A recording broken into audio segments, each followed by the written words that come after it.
Hey dolls, happy spring! And since it's spring, I wanted to create this fun spring inspired makeup tutorial, and this is what I came up with. I hope you guys enjoyed this video, and if you do, don't forget to give your girl a like, comment, and subscribe to the channel. And yeah, let's just jump right in. So I already did my brows off camera to save this video some time, and I already applied my base. Now I was going to go in with the Plouise base in Rumour 0 because I do want a white base to make these pastel colors really pop, but I wasn't really feeling that base because it's a little bit too sheer and streaky for my taste. So I ended up just going back to the Plouise base in blank canvas, which is my go-to, and I just like carved out my brows, cleaned the lid area, the lid space up to my brow bone area, to the end of my brows, to the inner corner. And now I'm just taking a fluffy angled brush and like a skin tone shadow as my highlight, and I'm only going to be applying this to like the brow bone area and the inner corner. I want to leave the lid space open and the crease. I don't want to apply any highlight there because I really want these pastel shadows to really pop. Now I'm going to be taking these dome small precise brushes. These are all from BH Cosmetics, and I'm going to be jumping into the Fade into Hue palette by Colourpop and taking this baby blue shadow called Take It Easel. Now before I lay my shadows down, I am taking a brush to get rid of all the creases because I do want a smooth blank canvas before my shadows. I'm going to start taking that baby blue shadow and taking it above my crease and start stamping it on first, making sure I get it very pigmented, very vibrant. I want the shadow to really pop, and I'm just going to be taking it halfway of my lid. Once I have the shadow where I want it to be and stamped on, then I'm going to go back in and start depositing more shadow and blending it at the same time. That's why I really love these small dome precise brushes because they help you control where to deposit shadow, and they really help you like pack on a lot of shadow and also blend out the shadow. So those brushes are awesome. Now I'm going to take another one and start applying this shadow right here. It's called Selfie. This one does have a little bit of silver glitter reflex, but it's not like overpowering, and once you blend it out, it starts fading away anyway. So I am going to be doing the same method, stamping it on first on the second part of my lid, and then depositing more shadow and blending it out on the top at the same time, getting rid of all the harsh lines. And then I'm going to go in and start blending the purple into the blue and really get a really nice gradient effect.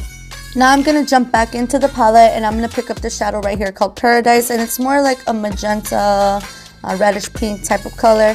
And I'm going to go back in with another dome brush, but this one's a little bit bigger and a little bit more fluffy. And then I'm going to start stamping this on the outer V. Now, disclaimer, this palette is beautiful. I love the colors. They're very vibrant, and I love that you get some pressed glitters. But something to remember, dolls, that you do get a lot of fallout, patchiness, and if you overblend, it starts getting hella patchy. So something just to remember when working with this palette. But I mean, the shadows are pretty and everything, but just you definitely don't want to overblend, and you really want to just pat this on, like pat it. I am going to be patting this on and connecting it to the purple Selfie. Now I'm going to be taking a tapered blending brush. This one's from BH Cosmetics, and I love that it's just perfect for blending and blowing out the shadows. I'm going to be dipping into this shadow right here called Lovecraft, and it's more like a baby pink shadow. And I'm going to start going in circular motions and working like the edges of my outer V, and then making sure it gets blown out to like the end of my brows into my temple. Like I want it really, really blown out.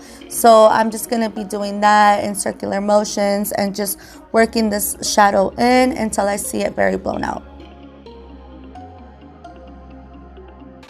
Now during the blending process, you are going to lose the pigmentation and color payoff. So I'm just making sure everything's neatly blended in, and then I'm going to go back in with all the same shadows, Selfie, re-intensifying it, re-intensifying Paradise in my outer V, making sure that it's nice and intense and vibrant and that it's standing out, and also going back in with the baby blue shadow and re-intensifying the inner corner. And once everything is nicely intensified and vibrant the way I want it to look, I'm going to go in and use the Vaseline method and start cutting my crease. So I've been seeing like the Vaseline method going around, and I personally love it. Like it works for me, and it's such a inexpensive alternative way to cut the crease, and I love it. So that's what I'm going to be doing, just applying that to my lid area. I do take it above my actual crease with my small hooded eyes, and I'm just going to be putting this Vaseline down first where I want to cut it, and then with taking another clean Q-tip to get rid of all the Vaseline. And I do stop where once it touches Paradise, I stop. So once I cut the crease, I'm going to go and take in Rumour 0 this time because it's a white base and I want the shadow to really pop. So I don't really mind it for the lid area since it's very sheer. It's going to blend in really well to the edges. And I am taking it with like a small little fluffy brush from Jeffree Star. And I'm going to jump into the shadow right here called Retro Dream. Now this shadow is so pretty. It's like an orange, like shimmery type of shadow. But I am going to like pick it up with my finger first, wet my finger with some setting spray, pat it on my eye, and then go in with a flat brush to finish the lid off. And every single time I'm dipping into the shadow with the brush, I am also going to be wetting it with the setting spray and continue that process until the lids are all fully baked with the orange.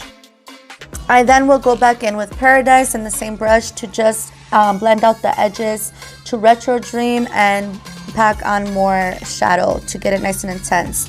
Now I didn't have any like white graphic liner, so I had to use Drug Lord from Jeffree Star as a graphic liner. So that's what I used to create this graphic liner. I just created a wing, and then I was like, you know what, I'm also gonna do a line on top where like my creases, but I didn't want to take that line all the way down, so I did leave like a negative space and then continued it a little bit above and blended it on the edges because I wanted it not like connected but a little bit further up. So that's what I did to both eyes, and then I just kept depositing more of the white to get it more intense. Now onto my favorite part, lashes. Of course, you guys, you already know these lashes are from my Lashybox subscription. They're called Crystal from Cass Cosmetics, and I love them. They're dramatic enough, full enough, wispy enough for this look. And I also decided to throw in a chunky glitter because I was like, girl, we need some bling on our lids to, you know, revamp this look. So I went in with this chunky glitter right here, and I love that it has like some lime green reflex in it. So this collection also did come with like a glitter glue, but my little daughter got hands on that. So I decided to just go with the LA Splash Midnight Elixir. Only applied it to the center of Retro Dream on my lids, and then aired it down a little bit because I didn't want it so wet, and then went in with the chunky glitter to finish it off. The chunky glitters are from Amazon, you guys. I will leave a link down below if you want to get your hands on that collection. It comes in like 12-14 different glitters, less than $20. And yeah, so this is the finished eye look. Let's move on to the face. Starting off complexion, I'm going to be taking the Glow Recipe Moisturizer, and then I'm also going to be taking the Clinique Extra Jelly Hydration because, girl, my skin has been looking tired lately. I've been lacking on sleep and H2O, like skin 911, where are you? And then I'm also going to be doing a first impressions on the Charlotte Tilbury foundation, setting powder, and setting spray. And I usually like just pump the foundation on my face because I already know how much to pump. I don't know why I decided to pump it on the back of my hand, but anyways, I forgot to do my damn forehead. I was like, girl, really, when I was looking at this footage. But anyways, I went back and, you know, fixed that. But I am just taking my beauty blender sponge to just dab it on. Now I'm going to be taking the OS Turn Up the Base Butter Silk Concealer, and I am in the shade Light 3N, and I'm just going to be concealing underneath my eyes and blending it out with my beauty blender sponge. Now to set my eyes, you guys, I'm going to be going in with the Charlotte Tilbury Airbrush Flawless Finish Complexion Perfecting Micro Powder. I am in the shade One Fair Pale, and I am going to be taking it with my go-to dual fiber brush and just setting underneath my eyes, around my nose, and smile lines. And the powder is really nice, you guys. Like, it really does set everything so beautifully and just buttery. I loved it. But I mean, it's definitely not like something that I would reach for like every day as my main, but it is a really nice powder. Now to add some more life to my skin, I'm going to be taking the Beauty Bay bronzer in the shade Beach, and this one is just perfect. I love it. Like I mentioned before, it just gives you that everyday subtle type of bronze, which I am here for when you have like really dramatic looks. I don't like, you know, to be totally defined and sculpted up, so definitely like to tone it down on that. But for blush, I am taking the shade in Peachy, also from Beauty Bay, and definitely go light-handed with this because it's very pigmented, and girl, it's a pretty nice shade, but definitely I like to just go light with it. And to blend that out even more, I'm taking my powder brush and the micro powder from Charlotte Tilbury and blend that out for a more airbrush finish. So for my bottom lash line, you guys, I wanted like a mint green eyeshadow, and this one from the spell book that I received from a Lashybox subscription was perfect. This one's called Eternal Love. And then I also wanted like some white on my waterline, so I went with the NYX liner stick in pure white. For mascara, I used the Real Magnetic by Benefit. And for my lip combo, I went with my go-to lip combo, which I absolutely love. And this is my everyday. This one is the Charlotte Tilbury lip liner in Iconic Nude. And for the gloss, it's the Charlotte Tilbury Collagen Lip Bath in Refresh Rose. So for highlight, I'm so excited to be trying out the Extreme Frost from Jeffree Star Cosmetics. This one's in Stripper Magic, and OMG, it's so beautiful. The only thing is, next time I apply it, I would definitely spray my face with setting spray first before applying it, because there is a lot of loose glitter reflex. To set my face, I'm using the Charlotte Tilbury Airbrush setting spray, Party All Night, Stay All Day. And yeah, you guys, just fanning it out with my Baddie B mini fan. This is the final look. I hope you guys enjoy. Till next time, bye dolls.